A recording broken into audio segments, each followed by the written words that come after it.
Hi hello welcome to Aadab Hyderabad. నేను మీ journalist Sai.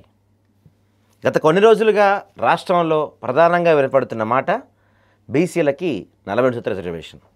ఈ అంశం గురించి అన్ని పార్టీలు కొట్లాడుతున్నాయి. అన్ని పార్టీలు మేము మద్దతు తెలుపుతున్నాయని చెప్తున్నాం, అన్ని పార్టీలు మా మద్దతు ఇస్తాయని చెప్తున్నారు. కానీ బిల్లు మాత్రం చట్టరూపం దాల్చట్లేదు. ఇక్కడ చూస్తే ఒక పార్టీ మీద నిందలేసుకుంటూ మొత్తానికైతే టైంపాస్ చేసుకుంటూ వస్తున్నారు. కానీ బీసీలకి మాకంత ఇవ్వండి అనే నినాదాలు కానీ, లేకపోతే బీసీలకి మేము ఎంత జనాభానో అంత జనాభాకి తగ్గట్టు రిజర్వేషన్ ఇవ్వాలని చెప్పి ఈ నినాదాలు కానీ మిగిలిపోతున్నాయి. రోజులు గడుస్తున్నాయి, సంవత్సరాలు గడుస్తున్నాయి. స్థానిక సంస్థల ఎలక్షన్స్ డేట్ అయిపోతుంది. ఇప్పటికే సంవత్సరం లేట్ అయిపోయింది. కానీ ప్రభుత్వం నుంచి ఒక స్పష్టమైన మెసేజ్ కానీ ఒక క్లారిటీ కానీ రావట్లేదు.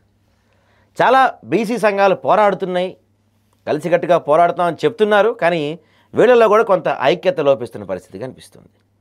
చాలా అంశాలు ఉన్నాయి. అసలు ఈ బీసీలకి 42% రిజర్వేషన్ చట్టబద్ధత సాధ్యం అవుతుందా? దానికి బీసీ సంఘాలన్నీ ఐక్యంగా ఉన్నాయా? ఏం జరగబోతుంది? రాజకీయంగా ఎలాంటి మార్పు రాబోతుంది? బీసీలు ఐక్యంగా ఎలాంటి ఫైట్ చేయబోతున్నారు, అంటే ఉద్యమాలు చేయబోతున్నారు? ఇలాంటి అంశాలన్నీ కూడా మనతో మాట్లాడటానికి దేశగాని సాంబశివుడు గారు మనతో ఉన్నారు. ఆయన బీసీ ఐక్య ఉద్యమ వేదిక అధ్యక్షులు. ఒకసారి ఆయనతో మాట్లాడి ఈ అంశాలన్నిటిపైన మనం ఒక క్లారిటీ తీసుకుందాం. నమస్తే అండి. నమస్తే. ఎలా ఉన్నారు? ఫైన్. సో డైరెక్ట్గా మనం టాపిక్లోకి వచ్చేద్దాం. గత కొన్ని రోజులుగా మనం వింటూనే ఉన్నాం బీసీల దాని గురించి. అయితే రీసెంట్గా చూస్తే బంద్ జరిగింది. ఓపెన్గా ఒక బీసీ ఉద్యమ వ్యవస్థాపక అధ్యక్షులుగా మొన్న జరిగిన బంద్ వల్ల ఏమన్నా ఉపయోగం ఉందా? అసలు బంద్ సక్సెస్ అయిందా? వాస్తవానికి బంద్ అనేది ఒక సడన్గా తీసుకున్న నిర్ణయం. అది సడన్గా తీసుకున్నప్పుడు కూడా మన వాదం వినిపించాలనే దానిలో భాగంగా చాలా సంఘాలు, చాలా పార్టీలు కూడా తప్పనిసరి పరిస్థితుల్లో బంద్లో మమేకమై పార్టిసిపేట్ చేసి బంద్ను పూర్తి చేయడం జరిగింది, అంటే విజయవంతం చేసుకోవడం జరిగింది. వాస్తవానికి మీరు చెప్పినట్లుగా ఈ బంద్ అనేది కొంత ప్రభుత్వ సహకారంతో జరగడం వల్ల, అంటే ప్రభుత్వం కూడా ఇందులో పాల్గొన్నది. ప్రభుత్వం కూడా ఇందులో పాల్గొనడం వల్ల ఏంటంటే మీ ఇలాంటి జర్నలిస్టులకి కొంతమందికి కావచ్చు, మేధావులకు కావచ్చు, ఒక రకమైన ఇప్పుడు మీరు అడిగిన క్వశ్చన్ రేజ్ అయింది. వాస్తవానికి ఏంటంటే బంద్ చాలా సక్సెస్ఫుల్గా విజయవంతమైంది. కాకపోతే ఏంటంటే మీకు ప్రభుత్వం పాల్గొవడం, ఒక పక్క బీజేపీ ఇవ్వాల్సిన బీజేపీ కూడా పాల్గొవడం, టీఆర్ఎస్ పాల్గొవడం, అన్ని సంఘాలు పాల్గొవడం వల్ల ఒక రకమైన అనుమానాలకు దారితీసింది. దానిలో భాగంగానే మీరు కూడా ఇప్పుడు ఆ క్వశ్చన్ నన్ను అడగడం. వాస్తవానికి ఏంటంటే ఈ యొక్క రిజర్వేషన్ల అంశం అనేది దాదాపుగా 78 సంవత్సరాల నుంచి కూడా మరుగునబడి ఉన్న అంశం. ఈ అంశాన్ని అట్లనే నాన్సుతూ తీసుకొస్తున్నారు. కానీ దీనికి ఒక ఫుల్ స్టాప్ పెట్టే ప్రయత్నం ఎవరు కూడా చేయట్లేదు. ఎందుకంటే చాలా రాష్ట్రాలలో కూడా ఆ ప్రయత్నం చేసి కూడా కొంత ఇబ్బంది పడ్డ పరిస్థితులు ఉన్నాయి. కానీ తమిళనాడు తీసుకున్నట్లయితే తమిళనాడులో బీసీలకు సంబంధించిన రిజర్వేషన్లను అక్కడ విజయవంతంగా ఆడ 9వ షెడ్యూల్లో పెట్టడం వల్ల, దానికి ఒక రాజ్యాంగ భద్రత ఉండటం వల్ల అక్కడ అమలు జరుగుతున్నాయి. దాదాపుగా 69% రిజర్వేషన్లు అమలు జరుగుతున్నాయి. ఇప్పుడు దేశం మొత్తం కూడా అదే విధంగా రావాలనేది ఒక బలమైన కోరిక ఉన్నది. ఆ కోరిక ఉన్నది కానీ ఉద్యమాలు ఆ స్థాయిలో లేవు. తమిళనాడును తీసుకున్నట్లయితే స్వాతంత్రానికి ముందు నుంచే అక్కడ ఉద్యమాలు జరగటం వల్ల ఏంటంటే ఆ ఉద్యమ ప్రభావం, ఆ వాదం, నినాదం అనేది రాను రాను బలంగా తయారైంది. తప్పనిసరి పరిస్థితుల్లో అక్కడ రిజర్వేషన్లు ఇవ్వాల్సిన పరిస్థితి ఉన్నది.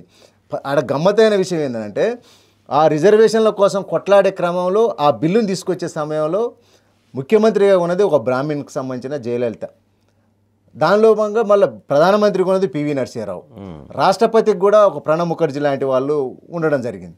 అంటే మొత్తం బ్రాహ్మణ కమ్యూనిటీకి సంబంధించిన వాళ్ళు ఉన్న సమయంలో ఒక ప్రెషర్ గ్రూప్ అనేది బలంగా పనిచేయడం వల్ల తప్పనిసరి పరిస్థితుల్లో ఈ అంశాన్ని రాజ్యాంగంలోని 9వ షెడ్యూల్లో పెట్టి అక్కడ విజయవంతం కావడం జరిగింది. ఇక్కడ మన దగ్గర పరిస్థితి చూసినట్లయితే కేంద్రంలో బీజేపీ ఉన్నది, రాష్ట్రంలో కాంగ్రెస్ ఉన్నది. ఇప్పుడు ఏమైందంటే దోబూచులాట నడుస్తున్నది. ఇప్పుడు కేంద్రంలో కాంగ్రెస్ ఉండి రాష్ట్రంలో కాంగ్రెస్ ఉంటే ఇంత ఇబ్బంది ఉండకపోవు. దాన్ని వీళ్ళు కామారెడ్డి డిక్లరేషన్లో ఇచ్చారు కాబట్టి తప్పనిసరి పరిస్థితుల్లో కేంద్రం కూడా ఒప్పుకునేది ఇచ్చేది. కానీ ఇక్కడ ప్రాబ్లం ఎక్కడొచ్చింది? ఇస్తానన్నది కాంగ్రెస్, ఇవ్వాల్సింది బీజేపీ. కామారెడ్డి డిక్లరేషన్లో భాగంగా 42% రిజర్వేషన్లు ఇస్తామని చెప్పి కాంగ్రెస్ ప్రకటించింది. కానీ ఇవ్వాల్సింది ఎవరు? కేంద్రంలో బీజేపీ. వాళ్ళు ఇవ్వరు కాబట్టే వీళ్ళు ఏం చేశారు?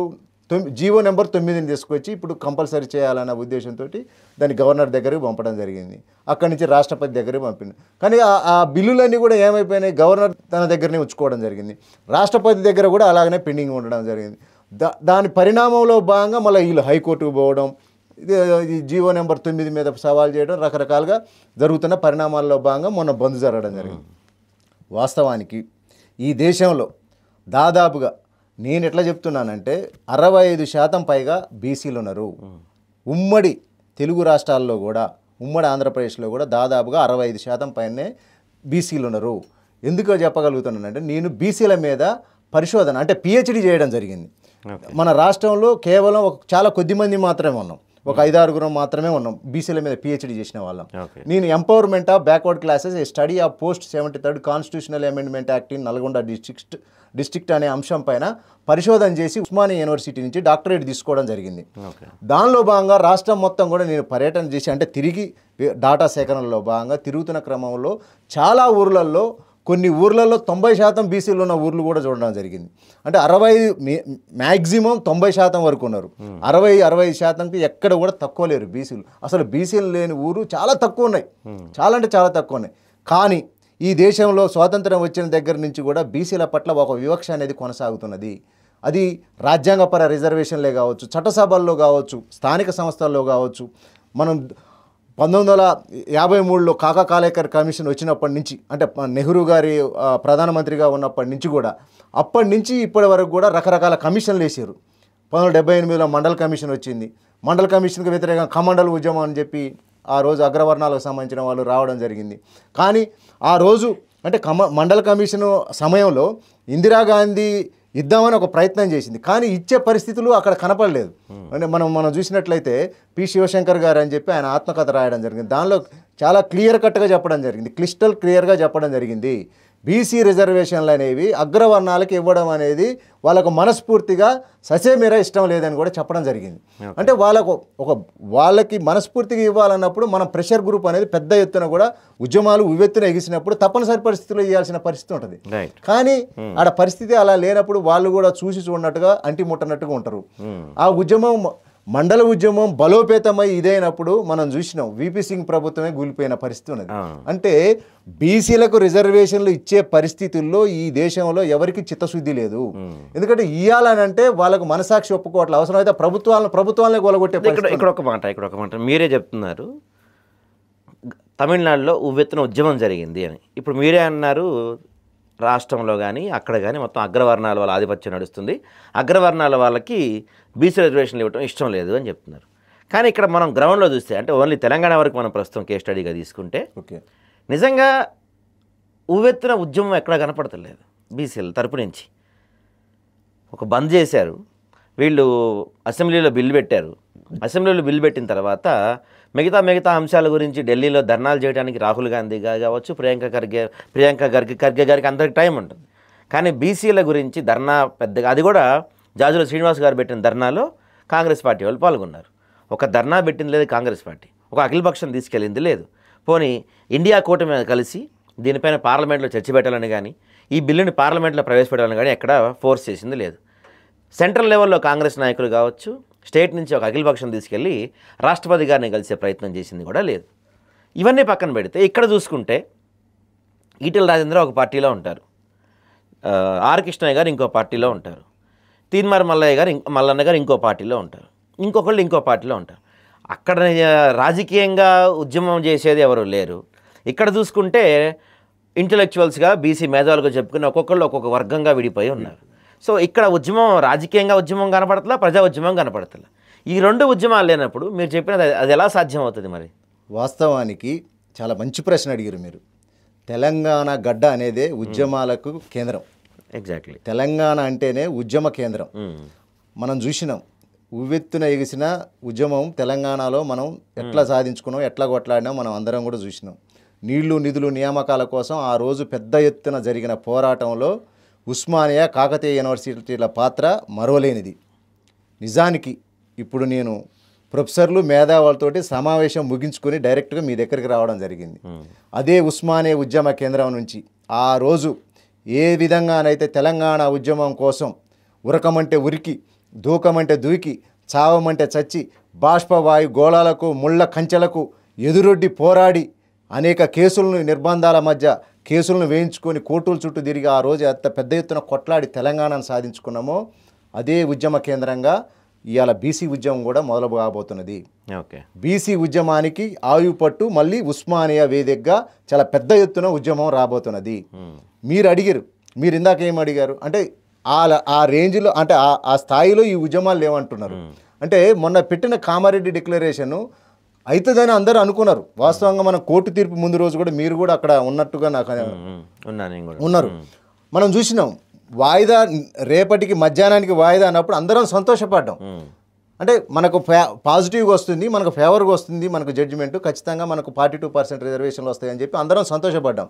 కానీ మరుసటి రోజు ఏం జరిగింది, మనం అనుకున్న దానికి రివర్స్గా మనకు ఆ రోజు మన జడ్జిమెంట్ అంటే మనం వచ్చింది చూసినాం. ఆ రోజు అంటే ఆ తీర్పు వచ్చింది. ఇక్కడ ఒక చిన్న ఇంటరప్షన్, దానితోటి తెలంగాణ రాష్ట్రం ఒక్కసారిగా బగ్గుమని. అయితే ఒక చిన్న ఇంటరప్షన్. ఇప్పుడు మీరు అందరూ కోర్టు నుంచి పాజిటివ్ తీర్పు వస్తుందని వెయిట్ చేస్తున్నామని చెప్పారు ఆ రోజు. కానీ ఎవరైతే మేధావులుగా ఉన్నారో, ఎవరైతే జర్నలిస్టులు ఉన్నారో, ఎవరైతే సీనియర్ మోస్ట్ రాజకీయ నాయకులు ఉన్నారో వీళ్ళందరికీ తెలుసు నెగిటివ్ తీర్పు రాబోతుందని. ఎందుకంటే కోర్టుల్లో ఇంతవరకు రిజర్వేషన్లకు సంబంధించిన ఏది ఎప్పుడు కోర్టుల్లో ఫేవర్గా తీర్పు రాలేదు. ఫస్ట్ పాయింట్ ఒకటి. ట్రిపుల్ టెస్ట్ కమిషన్లో సరిగా మన వాళ్ళు ఫాలో చేయలేదు. ఒకవేళ హైకోర్టు ఏమన్నా ఫేవరబుల్గా తీర్పు ఇచ్చినా ఆల్రెడీ సుప్రీంకోర్టులో 50% క్యాప్ ఉంది కాబట్టి ఖచ్చితంగా ఇది అవ్వదు అని మేధావులంతా ముందు నుంచే చేసే పద్ధతి ఇది కాదని చెప్తూ వచ్చారు. వచ్చిన మాట వాస్తవమే కదా, వచ్చారు. కానీ కాంగ్రెస్ పార్టీ కావచ్చు, రేవంత్ రెడ్డి కావచ్చు, వీళ్ళంతా బీసీలను ఒక రకమైన 42% రిజర్వేషన్ వచ్చేస్తుంది అనే ఒక మభ్యపెట్టి పబ్బం గడిపారు అంటా నేను. ఏమంటారు మీరు? వాస్తవానికి ఏంటంటే అలా మనందరం కూడా మేము కూడా ఇంప్లీడ్ అయినాం ఆ పిటిషన్లో, మేము కూడా ఇంప్లీడ్ కావడం జరిగింది. ఆ రోజు మనం చూసిన పరిస్థితి ఎలా ఉందంటే సుప్రీంకోర్టు నుంచి ఉన్న న్యాయమూర్తులు కావచ్చు, చాలా పెద్ద వ్యక్తులు ఆ కేసును వాదిస్తున్న క్రమంలో ఆ వాదనలు కొంత పాజిటివ్ వేలో కనపడ్డాయి. అంటే ప్రభుత్వం కూడా చాలా పెద్దగా అంటే వాళ్ళు మీరు చెప్పినట్టుగా ప్రభుత్వం కూడా చాలా అంటే శక్తికి మించి కూడా వాళ్ళు కష్టపడ్డట్టు కనపడ్డదాడ. దాంతో ఏమైపోయిందని అంటే ఇది ఖచ్చితంగా ఫేవర్గా వస్తుంది అన్నట్ల అంత ఇదిగా ఆ రోజు వాదోపవాదనలు జరిగినాయి. అంటే ఆ వాదోపవాదనలను బట్టి మనకు ఫేవర్గా వస్తుందని అనుకున్నాం. కానీ జస్టిస్ ఈశ్వరయ్య గారు మనం చూసిన ఆయన ఎన్సిబిసి కమిషన్ చైర్మన్ కూడా చేశారు వాళ్ళు జస్టిస్గా అంటే జడ్జిగా ఉండి కూడా. తర్వాత వారు మొదటి నుంచి కూడా చెప్తున్నారు ఇది రాజ్యాంగంలో 9వ షెడ్యూల్లో పెట్టనంత కాలం దీనికి వ్యాలిడిటీ కానీ భద్రత కానీ లేదు.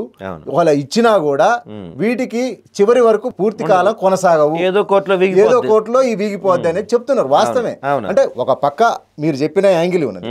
కానీ ఆ రోజు వాతావరణం ఏంటంటే మీడియా కావచ్చు, మీడియాలో కూడా ఆ రోజు అందరూ కూడా మనం స్క్రోలింగ్లు కూడా పెట్టి ఫేవర్గానే రావు అంటే మనం అనుకున్నాం. కానీ వాస్తవంగా గత తీర్పులను బట్టి చూసినప్పటికీ మీరు అన్నట్టుగా గత తీర్పులను చూస్తే ఎప్పుడు కూడా పాజిటివ్ వచ్చిన సందర్భాలు కనపడలేదు. ఇదే మొదటి కేసు, ఇదే మొదటి మెట్టు, ఇది పునాది కాబోతుందని చెప్పి కొంతమంది అసలు స్క్రోలింగ్లే పెట్టారు, చాలా నెలల్లో పెట్టారు. దాంతో ఏంటంటే కొంత పాజిటివ్ వాతావరణం అయింది. తెల్లారేసరికి మనకు తీర్పు నెగిటివ్గా రావడం, వ్యతిరేకంగా రావడం వల్ల ఒక్కసారి తెలంగాణలో రాష్ట్రం అంటే బంద్కు పిలుపునివ్వడం, అంటే చర్చలు అనేవి మారిపోయినాయి. మేధావులు కానీ ఉద్యమకారులు కానీ ఒక్కసారిగా మారిపోయినాయి. ఆల్ ఆఫ్ సడన్గా ఆర్ కృష్ణయ్య గారు హైకోర్టు ముందు బంద్కు పిలుపునివ్వడం జరిగింది. బంద్కు పిలుపునిచ్చారు కాబట్టి చాలామంది ఇష్టం ఉన్నా ఇష్టం లేకపోయినా కూడా తప్పనిసరి పరిస్థితుల్లో బంద్లో పాల్గొనడం జరిగింది. సరే కొంతమంది ఏమంటున్నారంటే ప్రపంచంలో ఇది ఒక విచిత్రమైన బంద్ అని చెప్పి గిన్నిస్ రికార్డ్ రకరకాల మేధావులు ఉద్యమకారులు పార్టీలు రకరకాలుగా మాట్లాడుతున్నాయి. కావచ్చు కాకపోవచ్చు. భావం అనేది బీసీ ఉద్యమం అనేది బీసీ రాజ్యాధికారం అనేది చాలా భావోద్వేగానికి సంబంధించింది. ఎందుకంటే మా తాతలు నష్టపోయారు, మా తండ్రులు నష్టపోయారు, మా జనరేషన్ కూడా నష్టపోయే పరిస్థితి వచ్చింది. ఇప్పటికి మనం చూసినాం. ఇవాళ ఈడబ్ల్యూఎస్ రిజర్వేషన్లు చూసినట్టయితే 10% రిజర్వేషన్లు ఇచ్చారు. కానీ వాళ్ళ జనాభా ఎంత? కేవలం 10% జనాభా ఉంది. 10%లో ఈడబ్ల్యూఎస్ రిజర్వేషన్స్ అంటే అక్కడ ఉన్న ఎకనామికల్లీ వీకర్ సెక్షన్కి సంబంధించినవి. మళ్ళీ ఆ 10%లో ఎంతమంది పేదలు ఉన్నారు? కేవలం 1-2% మాత్రమే పేదలు ఉన్నారు. అంటే 2% ఉన్న పేదలకి 10% రిజర్వేషన్లు ఇస్తాం. 65% ఉన్న బీసీలకి నువ్వు కేవలం 50% కూడా ఇవ్వట్లేదుగా. అందులో ఎంత అన్యాయం ఇది, ఎంత నష్టపోయాం ఇప్పటి వరకు. కనీసం అంటే ఇప్పుడు చదువుకున్న విద్యావంతులు కూడా బీసీలలో పెరిగారు. యూనివర్సిటీలలో కావచ్చు. తెలంగాణ ఉద్యమం యొక్క చేసిన గొప్ప పని ఏంటంటే ఆలోచన పరులుగా తయారు చేసింది. తెలంగాణ ఉద్యమం వల్ల ఎక్కువగా త్యాగాలు చేసింది, అయాల ఆత్మ బలిదానాలు చేసింది కూడా ఎస్సీ ఎస్టీ బీసీ మైనార్టీలకు సంబంధించిన బిడ్డలే. దానివల్ల ఏమైందనంటే ఆలోచన పరులు పెరిగిర్రు. అరే ఇంత వివక్ష, ఇంత అన్యాయం కళ్ళ ముందల 10% ఎత్తుకపోతుర్రు, మిగిలిన 90% మనది కదా, అందులో మనకు రావాల్సిన దాంట్లో మనం కొంత పర్సెంటే అరుగుతున్నాం, దానికి కూడా వీళ్ళు ఇంత ఇబ్బంది పెడుతురు అనేది ఒక పెద్ద చర్చ జరుగుతున్నది. ఈ 42% రిజర్వేషన్లు అనే అంశం ఇలా 42% రిజర్వేషన్లు అనే పోరాటంతో ఆగిపోతుంది. ఈ అంశం అనేది ఇప్పుడు మేము యూనివర్సిటీ కేంద్రంగా కూడా ఒక పెద్ద లక్ష్యం కోసం మేము భవిష్యత్ కార్యాచరణ కూడా ఇప్పుడు తయారు చేసుకున్నాం. చట్టసభల్లో మాకు రిజర్వేషన్లు కావాలి, మేమెంతో మాకంతా, మీరెంతో మీకంతా తీసుకపోరి, మీరెంతో మీకంతా తీసేసుకున్నారు.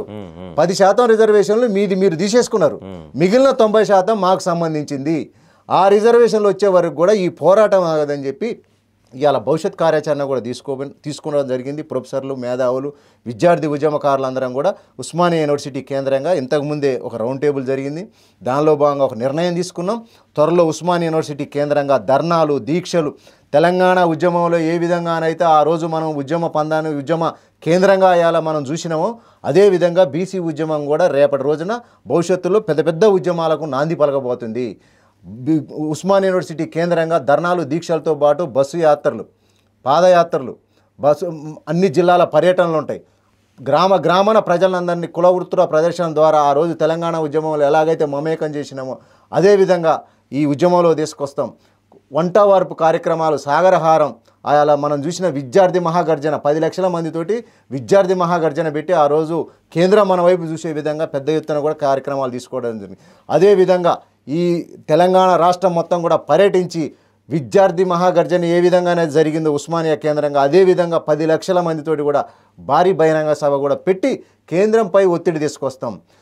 కేంద్రంపై ఒత్తిడి తీసుకొచ్చినప్పుడే ఈ యొక్క బిల్లుకు ఆమోదం పొందడానికి అవకాశం ఉంటుంది. గల్లీ నుంచి ఢిల్లీ వరకు ఈ ఉద్యమాన్ని తీసుకుపోయినప్పుడే రాజ్యాంగంలో 9వ షెడ్యూల్లో పెట్టడానికి అవకాశం ఉంటుంది. కానీ అంత మాత్రం అప్పటి వరకు కూడా ఏ పార్టీకి కూడా చిత్తశుద్ధితోటి ఈ యొక్క అంశాన్ని 9వ షెడ్యూల్లో పెట్టే పరిస్థితి కనపడలేదు. దానికోసం కార్యాచరణ సిద్ధం చేసుకున్నాం. ఆ కార్యాచరణను తప్పనిసరిగా గ్రామాన గల్లీకి తీసుకుపోయి అక్కడి నుంచి ఉద్యమాన్ని ఢిల్లీకి మా యొక్క సత్తాను చూపించే విధంగా తెలంగాణ ఉద్యమం బిల్లు ఏ విధంగానైతే తప్పనిసరి పరిస్థితుల్లో పెట్టాల్సిన పరిస్థితి ఉన్నదో అదేవిధంగా మళ్ళీ ఈ యొక్క బీసీ బిల్లును కూడా తీసుకొచ్చే విధంగా మా పోరాటం ఉండబోతుంది. అయితే మీరు చెప్తున్నారు తెలంగాణ ఉద్యమం స్థాయిలో ఈ బీసీ ఉద్యమం చేయబోతున్నాం అని చెప్తున్నారు. అయితే తెలంగాణ ఉద్యమం స్థాయిలో మనం చూస్తే పార్టీలకు అతీతంగా, కుల మతాలకు అతీతంగా పోరాడారు.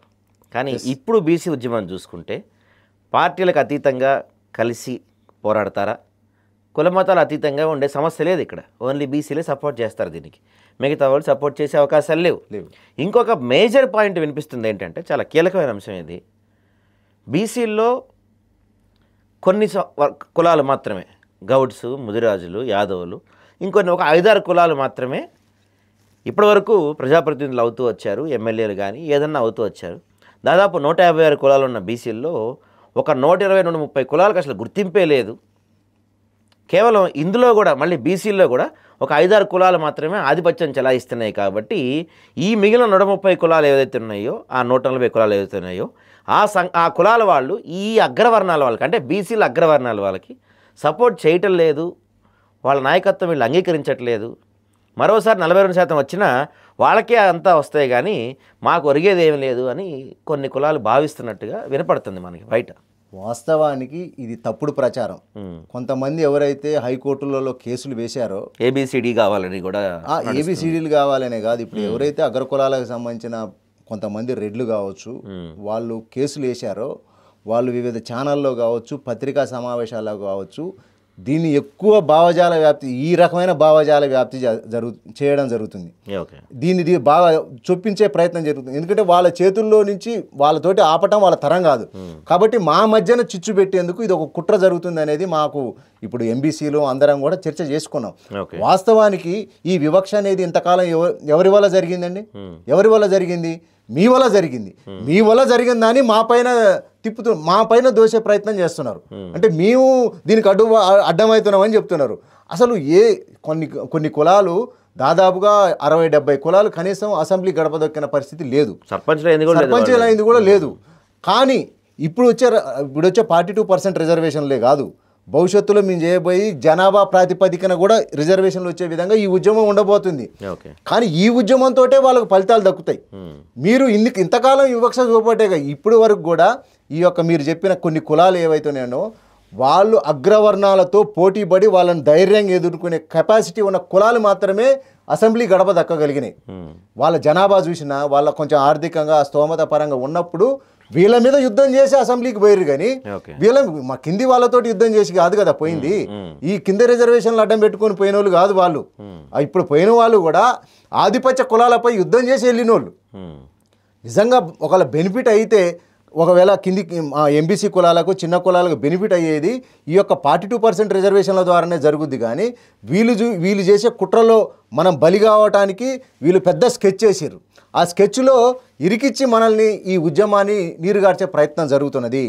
మేము ఒకటే చెప్తున్నాం, మేము ఇప్పుడు ఏబీసీ కేటగిరీలు ఆల్రెడీ ఏబిసిడి కేటగిరీలు ఉన్నాయి, దాంతోపాటు ఈ కేటగిరీ కూడా ఉంది మన రాష్ట్రంలో. అదేవిధంగా మనం 42% రిజర్వేషన్లు వచ్చినప్పుడు వాళ్ళ వర్గాలకు సంబంధించిన వాళ్ళ వర్గాలకు వెళ్ళిపోతాయి ఎట్లాగో జనాభా ప్రాతిపదికన. ఇప్పుడు మీరు చెప్పిన కులాలు దాదాపుగా రాష్ట్రంలో 50-60 లక్షలు ఉన్నాయి.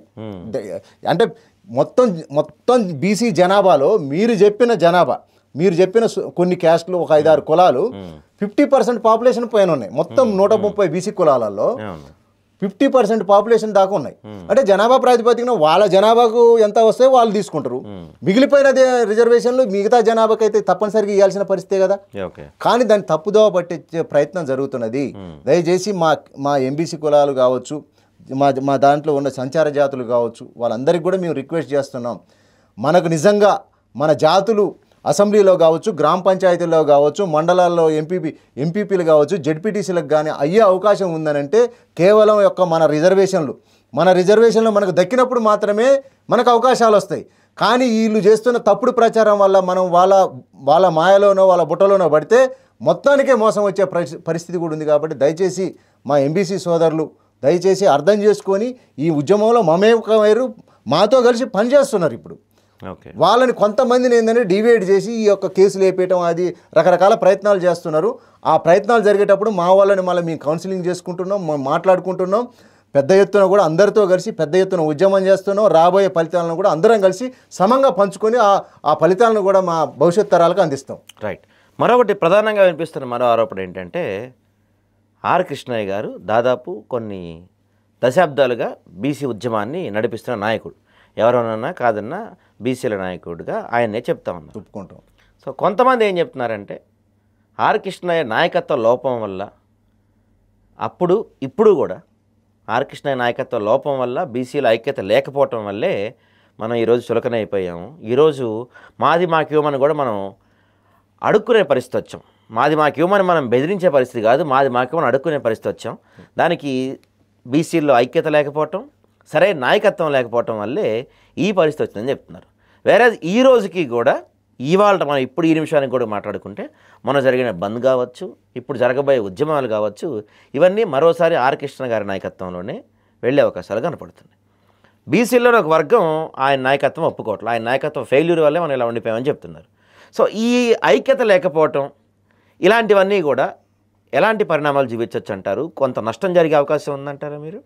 వాస్తవానికి ఆర్ కృష్ణయ్య గారు మీరు చెప్పినట్టుగా అనేక సంవత్సరాల నుంచి ఉస్మానియా యూనివర్సిటీలో ఆయన చదువుకున్నాడు. ఉస్మానియా యూనివర్సిటీకి దగ్గరలోనే ఆయన నివాసం కూడా ఉంటుంది. వాస్తవానికి ఆయన వల్ల చాలామంది లబ్ధి పొందిన విద్యార్థులు ఉన్నారు. చాలామంది స్కాలర్షిప్లే కావచ్చు, హాస్టళ్లలో సీట్లు కావచ్చు, చాలా అంటే ఉపాధి కేంద్ర ఉపాధి కార్యక్రమాల్లో అంటే అక్కడక్కడ కంపెనీలలో ఆడాడ కూడా లబ్ధి పొందిన వాళ్ళు ఉన్నారు 100%. ఇప్పుడు ఒక పరిణామ క్రమంలో ఆయన ఉన్న స్థాయిలో ఆయనకు తగ్గట్టుగా ఆయన చేసిండు. ఆయన ఉన్న పరిస్థితిని బట్టి ఇప్పుడు ఉద్యమం అనేది వివెత్తున ఎగిసింది. ఇప్పుడు ఆయన ఒక్కరే తీసుకుపోతారా ఇంకా వేరే వాళ్ళు తీసుకుపోతారా అనేది ఇక్కడ సబ్జెక్ట్ కాదు. మనకు బీసీలకు రాజ్యాధికారం రావాలంటే అందరం కలిసి దీన్ని యునైటెడ్గా ముందుకు తీసుకుపోయినప్పుడే వస్తుంది. అంటే ఆర్ కృష్ణయ్య వల్లనే ఇది అంటే నిర్వీర్యమైంది, ఆర్ కృష్ణయ్య వల్లనే బలోపేతమైంది అనేది ఇక్కడ సబ్జెక్ట్ కాదు. ఆర్ కృష్ణయ్య కూడా వన్ ఆఫ్ ద పార్ట్ ఇందులో ఈ ఉద్యమంలో కాకపోతే ముందు వరుస నుంచి ఆయన చాలా సంవత్సరాల నుంచి ఈ ఉద్యమంలో ఉన్నాడు. ఆయన తర్వాత మాలాంటి విద్యార్థి ఉద్యమకారులు ఉస్మానియా కేంద్రంగా అనేక ఉద్యమాలు చేసినాం.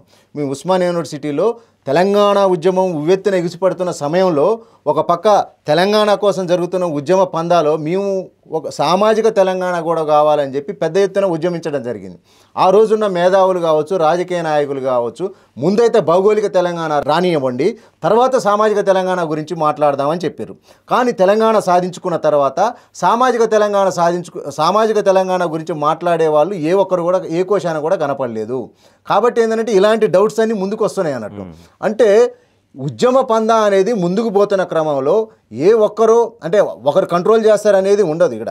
అంటే ఆర్ కృష్ణయ్య కిందనే పనిచేసే వాళ్ళు ఆర్ కృష్ణయ్య కింద పనిచేస్తారు, మిగతా నాయకుల కింద పనిచేసే వాళ్ళు మిగతా నాయకుల కింద పనిచేస్తారు. కానీ అంతిమ లక్ష్యం బీసీలకు రాజ్యాధికారం. ఆయన ఛాంపియన్ అనేది కాదు ఇక్కడ. అంటే ఆయన ఆయన పెద్దన్న పాత్ర, ఒక పక్క పెద్దన్న ఆయన స్థాయిలో ఆయన పాత్ర పోషిస్తున్నాం, మా స్థాయిలో ఉద్యమ కేంద్రంగా మేము పాత్ర పోషిస్తున్నాం.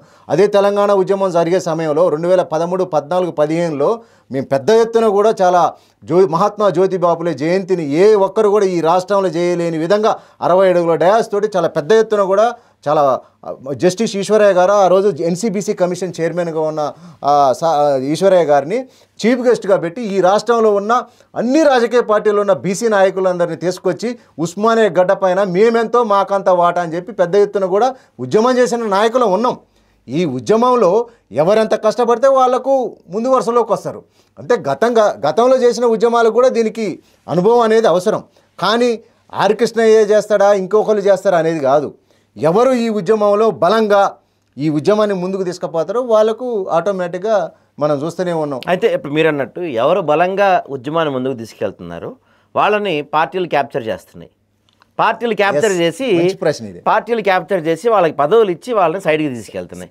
దీనివల్ల కొంతమంది ఇప్పుడు ఈటెల వైపు కొంతమంది వెళ్తారు, లేకపోతే కాంగ్రెస్లో మహేష్ కుమార్ గౌడ్ వైపు ఇంకొంతమంది వెళ్తారు, లేకపోతే ఇంకో తీన్మార్ మల్లన్న అంటే వాళ్ళు పార్టీ పెడితే ఆయన వైపు కొంతమంది వెళ్తారు.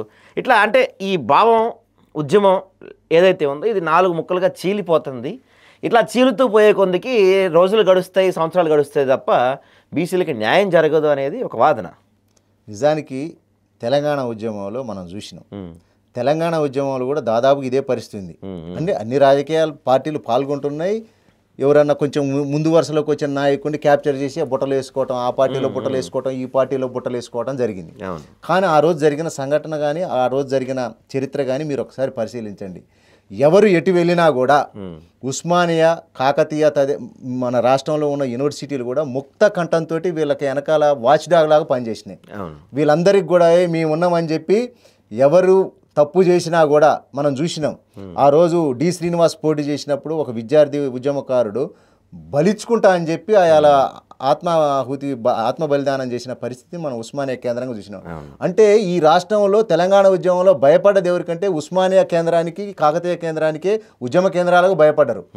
అంటే వీళ్ళందరినీ కూడా సెటరేట్ చేసే బాధ్యత ఇలా ఉస్మానియా యూనివర్సిటీ తీసుకోబోతున్నది. ప్రొఫెసర్లు, మేధావులు, విద్యార్థి ఉద్యమకారులు, గతంలో తెలంగాణ ఉద్యమం పనిచేసిన అంటే మన ప్రజా కవులు, కళాకారులను అందరినీ కూడా ఇందులోకి మమేకం చేయబోతున్నాం. తెలంగాణ ఉద్యమంలో ఏ విధంగానైతే ఒక ఫోర్సు పనిచేసింది మనం అయాలు చూసినాం. ఎన్ని పార్టీలు ఉన్నా ఎవరి వింగుల్లో పనిచేసినా కూడా ఒక ఫోర్స్ అనేది వీళ్ళందరినీ వెనకంగా బట్టి ముందుకు నడిపించగలిగింది. అలాంటి ఫోర్సుని ఇలా ఉస్మానియా కేంద్రంగా మేము తీసుకురాబోతున్నాం. మీరు చెప్పిన దానికి అసలైన సమాధానం ఉస్మానియా కేంద్రమే. అయితే మీరు అన్న దాంట్లోనే ఉస్మానియా కేంద్రంలో ప్రధానంగా వినిపిస్తున్న మాట ఏంటంటే తెలంగాణ ఉద్యమం టైంలో ఇప్పుడు మీరు చెప్తున్న ఎవరైతే కీలక పాత్ర పోషించారో, ఎవరైతే ముందుండి నడిపించారో వాళ్ళందరూ కూడా మంచి మంచి పదవులు తీసుకొని రాజకీయంగా మంచిగా సెటిల్ అయిపోయి హ్యాపీగా ఉన్నారు. కాకపోతే ఎవరైతే నిజంగా గ్రౌండ్ లెవెల్లో ఆత్మ బలిదానం చేసుకున్నారో, ప్రాణం పెట్టి పోరాడారో వాళ్ళ జీవితం మాత్రం అప్పుడు ఎలా ఉందో ఇప్పుడు అలానే ఉంది. కాబట్టి రేపు బీసీల ఉద్యమం కోసం కూడా మేము ముందుకొచ్చి ప్రాణాలకు తెగించి పోరాడితే కొంతమంది పదవులు తీసుకొని సైలెంట్ అయిపోతారు, మాకు మళ్ళీ అన్యాయం జరిగిద్దనే వాదన కూడా కొంతమంది విద్యార్థుల్లో వినిపిస్తుంది. వాస్తవానికి తెలంగాణ సాధించుకున్నాం. సాధించుకున్న తెలంగాణ తీసుకుపోయి ఎవరి చేతిలో పెట్టినాం? దొరల చేతిలో పెట్టినాం. దొరల చేతుల్లో పెట్టినప్పుడు వాళ్ళ తాయిలాలకు వాళ్ళకు అడుగులకు మడుగులు ఒత్తేట వాళ్ళకు కొంతమందికి బెనిఫిట్ అయినమాట వాస్తవమే. కానీ అలా బెనిఫిట్ అయింది ఎంత? 0.55% మాత్రమే బెనిఫిట్ అయ్యారు. మీరు చెప్పినట్టుగా ఎంతో మంది నష్టపోయారు ఆ ఉద్యమం వల్ల. నష్టపోయిన వాళ్ళకి నిజంగా లబ్ధి చేకూరింది అంటే చేకూరలేదు. ఎందుకంటే ఈ రోజుకు చేకూరలేదు. సరే కాంగ్రెస్ వచ్చి 2 సంవత్సరాలు అయింది, ఇంకా వాళ్ళకి ఇంకా టైం పీరియడ్ ఉంది. మరి వాళ్ళు చేస్తారా చేయరా అనేది చూడాలి మనం. కాబట్టి అంటే వాస్తవంగా ఏంది, మనం గతంలో మన తాత ముత్తాతల కాలంలో ఏదైతే దొరల పాలనలో వెట్టి చాకిరీ వ్యవస్థలో మన తాత ముత్తాతలు అంటే ఆ రోజు మన జీవితాలను త్యాగం చేసి ఆగమైపోయారు, అదే పరిస్థితిలోకి మన తెలంగాణ సాధించుకున్నాక కూడా నెట్టివేయబడ్డాం. నెట్టివేయబడటం వల్లనే మీరు చెప్పినట్టుగా ఆ ఫలితాలు అనేది ఎవరైతే నిజంగా ఉద్యమం చేసిన వాళ్ళకు ఆ ఫలితాలు దక్కలేదు. కానీ బీసీ ఉద్యమం వేరు. ఈ బీసీ ఉద్యమం అనేది బీసీ ఉద్యమంలో పనిచేసిన వాళ్ళు అంతా కొత్త లీడర్షిప్ రాబోతుంది. ఇప్పుడు మీరు చెప్పినట్టుగా ఎవరో ఒకరు ఛాంపియన్ ఉండే పరిస్థితి లేదు. ఇక్కడ ఒక ఛాంపియన్ కింద పనిచేస్తాం, ఒక కేసీఆర్, ఒక రేవంత్ రెడ్డి, అంటే కొంతమంది సోకాల్ లీడర్ లాగా ఉండే పరిస్థితి లేదు. ఇది బీసీలకు రాజ్యాధికారం అనేది వచ్చినప్పుడు ఆటోమేటిక్గా రాజ్యాంగమే మనకు అవకాశాలు కల్పిస్తుంది. ఇవాళ మనకు ఎస్సీ ఎస్టీలకు అవకాశాలు ఉండబట్టే కదా యూనివర్సిటీ కేంద్రం కొంతమంది ఎమ్మెల్యేలు ఎంపీలు అయ్యారు. మాకన్నా జూనియర్లు చాలామంది మన గాదర్ కిషోర్ కావచ్చు, బాల్క సుమన్ లాంటి వాళ్ళకు, మెడిపల్లి సత్యం లాంటి వాళ్ళకు అవకాశాలు వచ్చినాయి అంటే ఎట్లా వచ్చినాయి? ఎర్రోల శ్రీనివాసు, పిడమర్తి రవి లాంటి వాళ్ళకు కార్పొరేషన్ చైర్మన్లు వచ్చినాయి అంటే ఎట్లా వచ్చినాయి? వాళ్ళకు రాజ్యాంగ రిజర్వేషన్లు ఉన్నాయి. రాజ్యాంగపర రిజర్వేషన్లు ఉన్నప్పుడు వాళ్ళు పోటీ చేయడానికి ఒక అవకాశం ఉంది. వాళ్ళు మాత్రమే పోటీ చేస్తారు. వాళ్ళ మీద కూడా వేరే వాళ్ళు కూడా అదే సామాజిక నేపథ్యానికి చెందిన వాళ్ళు పోటీ చేయడం వల్ల అవకాశాలు వస్తాయి. అప్పుడు బెనిఫిట్ పొందడానికి అవకాశం ఉంటుంది. అదే బీసీ రిజర్వేషన్లు వచ్చినప్పుడు కూడా అదేవిధంగా ఇప్పుడు మేము పోయి అగ్రవర్ణాల మీద పోటీ చేయడం వల్లనే కదా ఇంత నష్టం జరిగేది. మాకు బీసీ రిజర్వేషన్లు వచ్చినప్పుడు మా బీసీలలో ఉన్న వాళ్ళు మేము పోటీ చేసుకుంటాం. పోటీ చేసుకున్నప్పుడు ఆటోమేటిక్గా ఫలితాలు మాకు దొరుకుతాయి. ఇది ఇమీడియట్ బెనిఫిషియర్స్ మేము. తెలంగాణ ఉద్యమం వచ్చిన తర్వాత నష్టపోయింది ఎక్కడ? దొరల చేతిలో పోవటం వల్ల పూర్తిగా తెలంగాణ ఉద్యమంలో పనిచేసిన వాళ్ళలో అత్యధికంగా నష్టపోయింది బీసీలే. ఎందుకంటే ఆయన చాలా తక్కువ మందికి అవకాశాలు ఇచ్చిండు. తప్పనిసరి పరిస్థితుల్లో రాజ్యాంగం కల్పించిన హక్కుల మేరకు ఎస్సీ ఎస్టీలకు అవకాశాలు కల్పించిండు. కానీ బీసీలకు అవకాశాలు ఎక్కడ కల్పించిండు? చాలా తక్కువ. అంటే ఒక ప్రెషర్గానో ఆయనకు ఒక ఇబ్బందికరమైన వాతావరణం ఉన్న వాళ్ళని రేపటి రోజున వీళ్ళతోటి ఇబ్బంది అవుతుంది అనుకున్న వాళ్ళకు అవకాశాలు కల్పించిండు. కానీ ఇక్కడ అలాంటి పరిస్థితి లేదు. బీసీ ఉద్యమం వల్ల, బీసీ రిజర్వేషన్లు రావడం వల్ల నీకు అలాంటి పరిస్థితి లేదు. ఎందుకంటే రాజ్యాంగం మనం పోయేదే రాజ్యాంగ హక్కులు సాధించుకోవడానికి. చాలా మందికి అవకాశాలు వస్తాయి. ఇప్పుడు దాదాపుగా మనం 42% తీసుకున్నప్పటికీ 42% అంటే ఏ ఒక్కరికో సంబంధించింది కాదు కదా. ఆ జనాభా ప్రాతిపదికన వాళ్ళందరికీ కూడా అవకాశాలు వస్తాయి. మేము 42% ఉద్యమంతో ఆగదు. ఇది తప్పనిసరి పరిస్థితిగా మేమెంతో మాకంతా వాటా అనే ఉద్యమంగానే తీసుకుపోతున్నాం. అప్పుడు ఎక్కువ మందికి బెనిఫిట్ అవుతుంది కదా. ఎక్కువ మంది ఎమ్మెల్యేలు ఎంపీలు అయ్యి చట్టసభలో ప్రవేశించడానికి కూడా అవకాశం ఉంటుంది కదా. ఒక్క స్థానిక సంస్థలతో ఆగే ఉద్యమం కాదు ఇది. అగ్గి రాజుకుంది తెలంగాణలో. ఈ అగ్గి అనేది దేశమంతా బాగుంది. ఫైనల్గా మీరే చెప్తున్నారు అగ్గి రాజుకుంది అని. అయితే కాంగ్రెస్ పార్టీ ప్రధానంగా వినిపిస్తున్న ఒక ఇంటర్నల్ టాక్ ఏంటంటే ఇది ఇప్పుడు అయ్యేది కాదు, ఖచ్చితంగా ఇంకొక 3 వారాల్లో కోర్టు స్టే కూడా అయిపోద్ది, సుప్రీంకోర్టుకి వెళ్ళినా వ్యతిరేకంగానే తీర్పు వస్తుంది గ్యారంటీగా, ఇది ఇప్పుడు అయ్యే పని కాదు. కాబట్టి పార్టీల పరంగా 40% రిజర్వేషన్లు పెట్టేసుకొని ఎలక్షన్స్కి వెళ్ళిపోయే పనిలో కాంగ్రెస్ పార్టీ ఉంది. అదే జరిగితే మీరు చెప్పినట్టు ఇప్పుడు ఉవ్వెత్తున లేచిన ఉద్యమం కాస్త చల్లబడే అవకాశాలు కూడా ఉంటాయి. ఎట్టి పరిస్థితుల్లో కూడా మేము దానికి ఒప్పుకోము. ఎట్టి పరిస్థితుల్లో కూడా మాకు ఒప్పుకోము. రాజ్యాంగపర రిజర్వేషన్లు 42% అన్ని పార్టీలతో ఇచ్చినప్పుడే అవకాశం ఉంటుంది. దీనివల్ల ఇంకా చాలా పెద్ద నష్టం జరగబోతుంది. కాంగ్రెస్ పార్టీ నిజంగా వాళ్ళ పార్టీ యొక్క నిర్ణయాల మేరకు 42% రిజర్వేషన్లు ఇచ్చిండ్రు అనుకోండి, బీజేపీ ఇవ్వాలి కదా. బీజేపీ ఇవ్వనప్పుడు అక్కడ ఎవరు పోటీ చేస్తారు? అగ్రవర్ణాలు, అగ్ర కులాలకు చెందిన వ్యక్తులు పోటీ చేస్తారు. ఆటోమేటిక్గా ఇక్కడ ఇచ్చే వ్యక్తి అభ్యర్థి ఓడిపోతాడు. బీఫామ్ ఇవ్వడంతో ఓడిపోతాడు. ఆయన బీఫామ్ తోటే ఓడిపోతాడు. అంటే ఇండైరెక్ట్ గా చాలా పెద్ద నష్టం జరగబోతుంది దానివల్ల. కాబట్టి దీన్ని మేము జస్టిస్ ఈశ్వరయ్య గారు, చిరంజీవులు గారు, చాలా మంది మేధావులతో కూడా న్యాయ నిపుణులతో చర్చించడం జరిగింది. ఎట్టి పరిస్థితుల్లో కూడా మీరు చెప్పిన పద్ధతిలో ఒకవేళ స్థానిక సంస్థలు ఎలక్షన్కి పోతే ఖచ్చితంగా అడ్డుకొని తీరాలని చెప్పి కూడా నేను ఇందిరా పార్క్ ధర్నా వేదికగా చెప్పినాం. భవిష్యత్తులో కూడా మేము అదే నిర్ణయానికి కట్టుబడి పనిచేయబోతున్నాం. ఎందుకంటే ఎట్టి పరిస్థితుల్లో కూడా అన్ని పార్టీలు జీవో నెంబర్ 9 ద్వారా ఇస్తారా, లేకుంటే రాజ్యాంగంలో 9వ షెడ్యూల్ పెట్టి 9వ షెడ్యూల్ ద్వారా ఇస్తారా, ఆ నిర్ణయం జరిగే వరకే, జరిగినప్పుడే ఈ వర్గాలకు న్యాయం జరుగుతుంది. కాబట్టి ఆ నిర్ణయాల దిశగానే మా ఉద్యమం ఉంటుంది. ఈ యొక్క కాంగ్రెస్ తీసుకున్న నిర్ణయం వల్ల చాలా పెద్ద నష్టం జరుగుతుంది. ఇప్పుడు టీఆర్ఎస్ వాళ్ళు ఇవ్వరు, బీజేపీ వాళ్ళు ఇవ్వరు. అప్పుడు ఈ బీసీ ఇచ్చిన బీసీలు పోయి ఓసీల మీద పోటీ చేయాలి. పోటీ చేసినప్పుడు ఏమవుతుంది, ఇక తప్పదు, ఇక బీఫామ్ తీసుకునేటప్పుడే మానసికంగా నేను ఓడిపోతున్నా అనేది ఆయన అనువున నిక్షిప్తం అయిపోతుంది. దానివల్ల చాలా పెద్ద నష్టం జరుగుతుంది. కాబట్టి మేము దీన్ని ఖచ్చితంగా అడ్డుకొని తీరుతాం. మా రిజర్వేషన్లో మాకు రాజ్యాంగంలో తమిళనాడు తరహా రాజ్యాంగంలో 9వ షెడ్యూల్లో పెట్టి ఆ తర్వాత వచ్చినప్పుడే మాకు రాజ్యాంగ రక్షణ ఉంటుంది. కాబట్టి ఆ దిశగా వచ్చినప్పుడు మాత్రమే మేము ఈ స్థానిక సంస్థలు కావచ్చు, మిగతా విద్యా ఉద్యోగ రంగాల్లో కూడా ఈ యొక్క రిజర్వేషన్లు అమలయ్యే విధంగా చాలా పెద్ద ఎత్తున కూడా పోరాటాలు ఉండబోతున్నాయి. యూనివర్సిటీ కేంద్రంగా విద్యార్థి ఉద్యమకారులు, మేధావులు, ప్రొఫెసర్లు అందరం కూడా ఒక భవిష్యత్ కార్యాచరణ సిద్ధం చేసుకోవడం జరిగింది. దానిలో భాగంగా అన్ని యూనివర్సిటీలను కలుపుతూ బస్సు యాత్రలు చేయబోతున్నాం. తెలంగాణ ఇప్పుడు మన బీసీ రిజర్వేషన్ల సాధన సమితి మన చిరంజీవులు గారు, జస్టిస్ ఈశ్వరయ్య గారు, వీరు కూడా నవంబర్ 10 నుంచి 30 వరకు కూడా వారు బస్సు యాత్ర చేయబోతున్నారు. వీరందరినీ కలుపుకొని కూడా చాలా పెద్ద ఎత్తున కూడా మేము ఉద్యమం చేయబోతున్నాం. ఆ ఉద్యమానికి ప్రజలందరూ కూడా సహకరించాలి. ప్రజలు కూడా ఈ ఉద్యమంలో మమేకమై మాతో కలిసి నడిచి గల్లీ నుంచి ఢిల్లీ దాకా తెలంగాణ ఉద్యమం ఏ విధంగానైతే తీసుకుపోయినామో అదేవిధంగా బీసీ ఉద్యమాన్ని కూడా తీసుకుపోయి మేమెంతో మాకంతా అనే విధంగా మన రిజర్వేషన్లు మనం సాధించుకునేందుకు ఈ ఉద్యమంలో పాల్గొనాలని చెప్పి కూడా మీ యొక్క ఆదాబ్ హైదరాబాద్ ద్వారా తెలంగాణ ప్రజలకు విజ్ఞప్తి చేస్తున్నాం. థ్యాంక్ యూ అండి. జై బీసీ.